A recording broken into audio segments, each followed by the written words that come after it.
आपने जैसा कहा कि यहाँ पर एक बहुत बड़ी टीम है भारत की, क्योंकि यहाँ पर रिपब्लिक भारत की टीम है, लेकिन भारत का भी प्रतिनिधित्व देखिए, क्योंकि यहाँ G20 के जितने देश हैं, उसी के साथ साथ जितने अलग अलग संस्थाएं हैं जो G20 का हिस्सा है, लेकिन भारत भाग्य विधाता। सबसे पहले भारत का झंडा लगा है, उसके बाद अफ्रीकन यूनियन का झंडा आप देख सकते हैं, यहाँ पर इंटरनेशनल सोलर अलायंस का झंडा लगा है, लेकिन इसी के साथ साथ जो बाकी देश G20 का हिस्सा है उन झंडों से पटा हुआ है ये पूरा कॉन्फ्रेंस रूम, जहां पर अब प्रेस ब्रीफिंग थोड़ी देर में हो रही है। आपको ये बताएं कि ये वो जगह है जहां पर दुनिया भर से बड़े बड़े राष्ट्रीय अध्यक्ष थोड़ी देर बाद जब पहुंचेंगे तो कल से उन बैठकों का हिस्सा बनेंगे इसी भारत मंडपम में जहां पर हम इस वक्त हैं।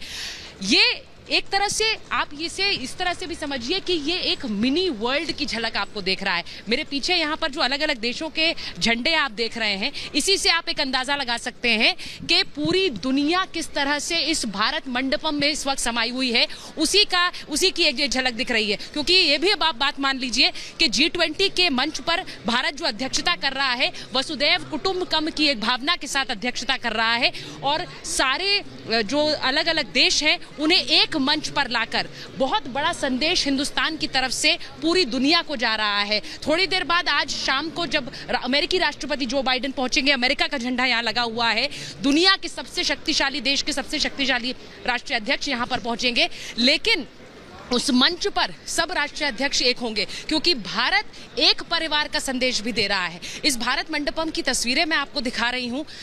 उमेश जी, जरा अगर आप आगे चल पाए, इसको जरा इस तरह से समझिए कि एक इंटरनेशनल मीडिया सेंटर जो यहाँ पर तैयार है, अलग अलग देशों के जो मीडिया है, अलग अलग देशों से अलग भाषाएं बोलने वाले मीडिया, वो यहाँ पर मौजूद है, और वहाँ यहाँ पर उन सब के लिए खास जो तैयारियां आप देख रहे हैं की गई हैं, क्योंकि लोग इस G20 का प्रसारण सिर्फ हिंदुस्तान में नहीं बल्कि पूरे दुनिया भर में देखेंगे। जिन जिन देशों से मीडिया आई हुई है वो यहाँ से सीधा प्रसारण अपने देशों में करेगी। जो संदेश हिंदुस्तान देगा वो सीधे उन देशों में जाएगा, और उसके लिए ये जो व्यवस्था है ये हिंदुस्तान ने यहीं पर कर रखी है, यहाँ इस भारत मंडपम में कर रखी है। तस्वीरें सृष्टि आपको दिखा रही हैं एक मिनी भारत की झलक, तस्वीरें मैं आपको दिखा रही हूँ एक मिनी वर्ल्ड की झलक, क्योंकि यहाँ जब आप आएंगे तो सही मायनों में आपको ये भी पता चलेगा कि अलग अलग देशों के जो लोग आए हुए हैं वो एक समूह बनकर किस तरह से इस भारत मंडपम में यहाँ पर ठहरे हैं, एक समूह बनकर किस तरह से वो आगे चल रहे हैं, उसकी एक तस्वीर आपको नजर आती है। तो ये तस्वीरें मैं आपको दिखा रही हूँ।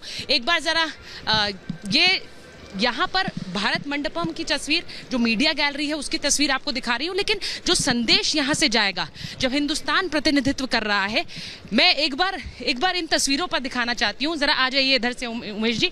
ये सारे उन देशों के जो G20 का हिस्सा हैं उनके झंडे लगे हुए हैं। अब आप इस बात को समझिए कि हिंदुस्तान के लिए ये मेजबानी का सिर्फ एक मौका नहीं है, हिंदुस्तान के लिए ये एक अंतर्राष्ट्रीय पटल पर प्रतिनिधित्व का मौका है और नेतृत्व का मौका है। और इसीलिए हिंदुस्तान में जब G20 हो रहा है तो उसके लिए ये भव्य मंच तैयार है। एक बार हिमानी के पास चलेंगे, भारत मंडपम के एक और हिस्से में हिमानी मेरे साथ जुड़ी है। हिमानी, तस्वीर बताइए वहां से।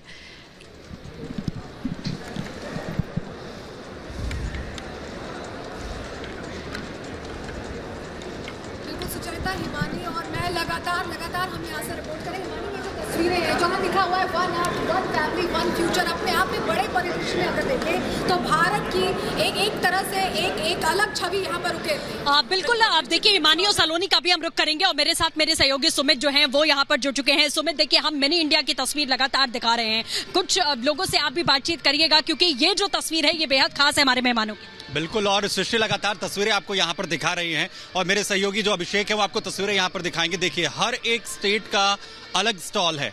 उत्तर प्रदेश का आप यहाँ पर स्टॉल देख पाएंगे, उत्तराखंड का उससे पहले स्टॉल है, उधर आप देखेंगे हरियाणा का स्टॉल है, और हर एक जिले की जो खासियत है, हर एक स्टेट की क्या जो है वो खासियत है, उसे कहीं ना कहीं यहाँ पर प्रदर्शित करने की जो वो कोशिश है वो यहाँ पर की गई है।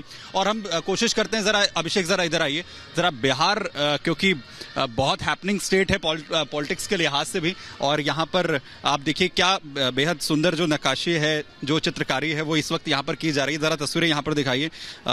मैम, क्या कर रहे हैं आप लोग? ये मधुबनी पेंटिंग बना रहे हैं सर। अच्छा, मधुबनी पेंटिंग, जैसा अभी सभी आप लोग जानते हैं कि मधुबनी पेंटिंग बहुत फेमस है। मैम, मधुबनी पेंटिंग पूरे भारत में तो बहुत फेमस है ही, आज किस मुकाम पर पहुंच जाएगी? कैसा लग रहा है आप लोगों को? बहुत अच्छा लग रहा है सर यहाँ पे आकर। मधुबनी पेंटिंग की खासियत क्या होती है? मधुबनी पेंटिंग, ये मिथिला पेंटिंग इसका ओरिजिनल नाम है, और ये जो है मधुबनी स्टेट में बनता है, इसीलिए मधुबनी पेंटिंग से इसको जाना जाता है। इसमें सारा कुछ जो है थीम देवी देवता पे, ग्रामीण इस पे बनता है। जी, ये देखिए, एक तरफ ये मधुबनी पेंटिंग जो की जा रही है मैम, ये भी उसी का एक टाइप है। जी, ये मंजूषा पेंटिंग है। इसमें सिर्फ 3 कलर्स यूज होते हैं। जैसे कि आप देख रहे हैं यहाँ पर येलो, रेड और ग्रीन कलर यूज हो रहा है। ये भागलपुर से है, बेसिकली बिहार में। यही पेंटिंग आप कपड़ों पे भी देख सकते हैं, किसी और मटेरियल पे देख सकते हैं, वुड पे भी आपको मिल जाएगी। यहाँ पर कैनवस पे आप सेम पेंटिंग्स आपको मिल जाएगी। तो यहाँ आप देख रहे हैं डिफरेंट प्रोडक्ट्स हैं हमारे। तो आप मंजूषा पेंटिंग। मैम, कैसा लग रहा है आप लोगों को, एक इतना बड़ा इवेंट, वर्ल्ड लेवल का इवेंट, वहां आपको मधुबनी पेंटिंग जैसी चीजें जो हैं वो डिस्प्ले करने का मौका, अपना आर्ट को डिस्प्ले करने का मौका मिले जब?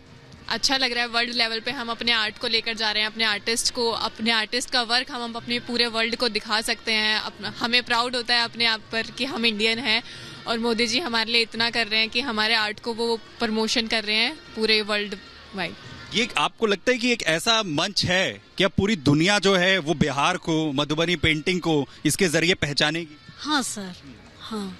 इससे पहले कभी ऐसा लगा कि ये मौका भी आ सकता है? नहीं,